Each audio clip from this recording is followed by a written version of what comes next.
বুঝতে পারছি 2 লক্ষ টাকা আপনার কাছে টাকা মনে হবে না। শোনেন, আপনার মতো মেয়ে হাজারো হাজার রাস্তা দিয়ে ঘোরে, আপনাকে 2 লক্ষ দিতে চাইছি না, ওদেরকে 2000 টাকা দিলে সারা রাত আমার সাথে সময় দেবে। আচ্ছা ঠিক আছে, আসি। আচ্ছা ভাই, বসেন। 2 লক্ষ টাকা আমাকে দিয়ে কেউ জানবে না তো? কেউ জানবে না, আপনার মাথার কসম, শুধু আপনি আর আমি ছাড়া। বুঝতে আচ্ছা পারছেন? ঠিক আছে। আচ্ছা।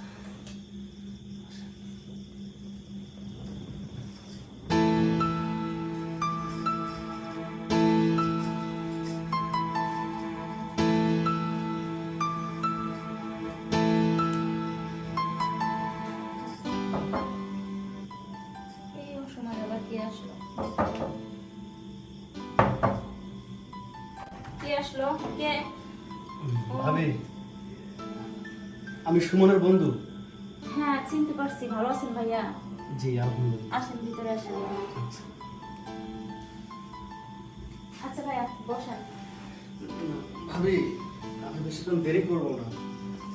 আমার বন্ধু যেসব জিনিস দিছে এইসব জিনিস নেন, আমাকে চালু করে ছেড়ে দেন। আসছেন তো ভাই, এত তাড়াহুড়ার কি আছে? বসেন, একটু চা নাস্তার ব্যবস্থা করি। না তা ঠিক আছে, কিন্তু আমার বলছিল যে আমার বউকে তুই নিজের হাতে ফোনটা দিবি। এই যে নেন আপনার চার্জার। আপনার জন্য ফোনটা আমি পরে বের করতেছি। এই দেখেন কত সুন্দর হেডফোন, বুঝতে পারছেন? এই হচ্ছে চার্জারের মাথা। অনেক দামি ফোন তাই না? আরো জিনিস আছে ভাবি, এসব আপনি এক সময় দেখে নিন তো। আমার আবার তারা আছে, আমি বরং আজকে আসি। না ভাই, একটু পরে যাই, একটু চা নাস্তার ব্যবস্থা করি একটু। এতদিন পরে আসছেন, তারপরেও আপনি তো আমার হাজবেন্ডের বন্ধু তাই না? একটু যদি আপ্যায়ন না করি তাহলে কেমন দেখায়?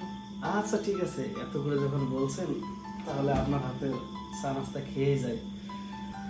আচ্ছা ভাবি, আপনি তো আমাকে কোনোদিন দেখেননি, তাহলে আপনি আমাকে চেনেন কিভাবে? আরে আপনার মনে নাই ওই যে একদিন যে ভিডিও কলে কথা বলছিলাম? ও, বুঝতে পেরেছি। মানে ওই দিন আপনি একটা লাল শাড়ি পরেছিলেন। হ্যাঁ। হ্যাঁ হ্যাঁ, এখন বুঝতে পেরেছি। তাই তো বলি যে আমি দরজাতে আসতে না আসতে ভাবি আমাকে এত আদর আপ্যায়ন করতেছে, আবার রুমের ভিতরে এনে বসতে দিল। যাক ভাবি, ওই দিন কিন্তু আপনাকে অনেক সুন্দর লেগেছিল, তাই? আর আজকে কিন্তু আপনাকে কম সুন্দর লাগছে না। মনে হচ্ছে ওই দিনের চেয়ে আজকে আরো বেশি সুন্দর লাগছে। ইস, এখন আমার মনে হচ্ছে যে আমি এই জায়গায় না থেকে যদি আমার বন্ধু থাকতো, বন্ধু কত না রোমান্টিক কথা বলতো। আর তাছাড়া যে সুন্দর বউ, এই যে আমি দেশে এসেছি, আমার বাবা মা বলে মেয়ে ঠিক করছে, না জানি কিরকম। তবে যদি আপনার মতো বউ পাইতাম, আমার জীবন ধন্য হতো।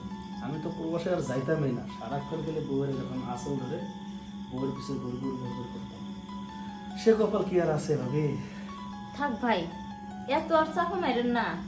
এরকম কথা আপনার বন্ধুও বলছিল, কিন্তু দেখেন বিয়ের 1 মাস পরে ঠিকই আমাকে একলা রেখে প্রবাসে চলে গেছে। ভাবি, এই হাতের আঙ্গুল যেমন 5টা সমান না, ওইরকম আমার বন্ধু আর আমি দুজনে সমান না। একটা কথা মনে রাখেন, ওর জায়গায় যদি আমি হইতাম, আমি যে কথাগুলো কইছি না, ঠিক এটা তাইলে পালন করতাম। এই যে আপনি আমার বউ না, এতক্ষণ কি আপনার নিজেরা বসা রাখতাম? কখনো না। একবারে ডাইরেক্ট আমি শুইয়া আমার বুকের উপরে আপনার এই মাথাটা রাখতাম, এবং আপনার মাথায় আছে না, এইভাবে এইভাবে আমি মনে করেন হাত বোলাই দিতাম, বুঝছেন? আপনি আরামসে ঘুমাইতেন। আরও যে কত কি থাকো সব নাই বললাম। আচ্ছা ভাইয়া, ঠিক আছে, অনেক কথাই তো বললাম, এখন একটু চা নিয়ে আসি, চা খেতে খেতে কথা বলি। ও হ, আপনার হাতে চা নাস্তা খাওয়া তো হলোই না। ঠিক আছে ভাবি, নিয়ে আসি। আচ্ছা ঠিক আছে, আপনি বসেন, আমি চা নিয়ে আসি। আচ্ছা ভাবি, একটু চিনি কম করে দিন। আচ্ছা ঠিক আছে। আচ্ছা।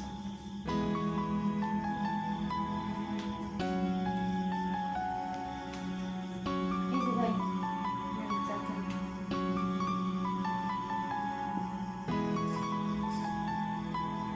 ভাবি, সত্যি তো আপনার হাতে চা অতুলনীয়। তাই? আসলে সত্য কথা বলতে, আপনি দেখতে যতটা সুন্দর, তার চেয়ে আপনার হাতে বানানো চা সে আরো সুন্দর। দেখেন না চায়ের কোয়ালিটিটা, মনে হচ্ছে কি জানেন, এটা না খেয়ে সারাক্ষণ আমার কাছেই রেখে দিই। কি যে বলেন ভাই আপনি। ভাবি, আমি যা বলতেছি একদম ঠিক বলতেছি। আচ্ছা ভাবি, হ্যাঁ বলেন। আপনার স্বামী আসলে অনেক কিপটে তাই না? কেন আমার স্বামী কিপটা হবে কেন? এই যে দেখেন, আপনার হাত খালি, হাতে কি করতেছেন? সামান্য কিছু কাছের চুড়ি। এই যে গলা, গলা খালি। এই যে নাকের ভেতরে আপনার কোনো ফুল নাই। এই যে কানে কি করছেন সব ইমিটেশন। আর আমার দিকে দেখেন, আমার এখনো বিয়ে হয়নি, মেয়ে দেখতেছে, এর মধ্যে আমি আমার বউয়ের গলার হার, নাকের ফুল, হাতের স্বর্ণের চুড়ি কত কি নিয়ে এসেছি। ও, আপনি তাহলে বিয়ে করবেন? তো ভাই কবে বিয়ে করবেন? আর বিয়ে বাবা মা তো ঠিক করেছে, তো মেয়ের ছবি দেখেছি, আমার পছন্দ হয় না। তবে ভাবি যদি আপনার মতো মেয়ে হতো, এত সুন্দর, এত স্মার্ট, এত সুন্দর চুল, আমি এক কথা রাজি হতাম। আচ্ছা বাবু, আমি আরেকটা কথা বলি, হ্যাঁ বলেন। আপনার কি এই স্বর্ণ অলংকার পড়তে কি মন চায় না? ভাই স্বর্ণ অলংকার কান্না করতে মন চায়, সব মেয়েদেরই মন চায় পড়তে। তাই হ্যাঁ। চাইলে কিন্তু আপনি পড়তে পারেন। কিভাবে? এই মনে করেন আমার কাছে 2 লক্ষ টাকা আছে, এই 2 লক্ষ টাকা আপনার, আপনার যা মন চায় আপনি তাই তাই কিনে আপনি পড়বেন। কিন্তু ভাই 2 লক্ষ টাকা আপনি আমাকে কেমনে দিবেন? আহা ভাবি বুঝতেছে না, কোথায় আছে যে নিজের বাড়িতে লবণ রেখে অন্যের বাড়ি বড়ই খাও। এই যে আমি মনে করেন আমার বাড়িতে কি করছি, লবণ রাখছি, আপনার এই জায়গায় বড়ই খাইতে আইছি। এই সাইড দলের ভিতরে আপনার আমি ছাড়া কেউ নাই। যদি কি একটু ঠান্ডা মাথায় বোঝেন আমি কি বলতেছি, 2 লক্ষ টাকা তাহলে আপনার হয়ে যাবে। তাহলে একটু ভাববে দেখেন। ভাই আপনি যেটা বলতেছেন ঠিক আছে, কিন্তু এগুলা যদি আপনার ভাই জানতে পারে, মানে আমার স্বামী যদি জানে, তাহলে তো ভাই সংসারটা ভেঙে যাবে। আহা সংসার ভাঙবে কোথা থেকে? আমি তো আসার সময় দেখলাম এই বাড়িতে কেউ নেই, আর এই ঘরের দরজা যদি লাগাই দেন আর তো কেউ জানবে না, শুনবে না। একবার ভেবে দেখেন, 2 লক্ষ। 2 লক্ষ টাকা সত্যি কেউ জানবে না? কেউ জানবে না।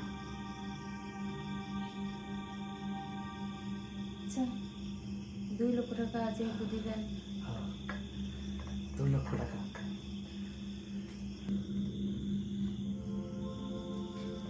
ভাই এটা আমার পক্ষে না সম্ভব না।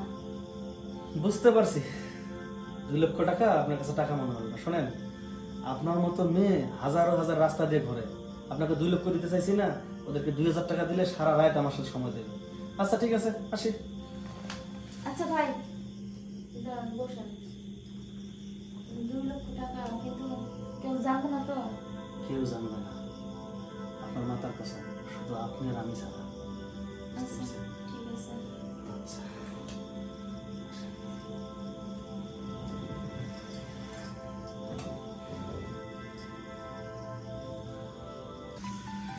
ভাবি আপনার সাথে সময় কাটায় আমার আসলে ভালো লাগলো। আমি কখনো কল্পনা করতে পারিনি যে আপনি আমাকে এত মজা দেবেন।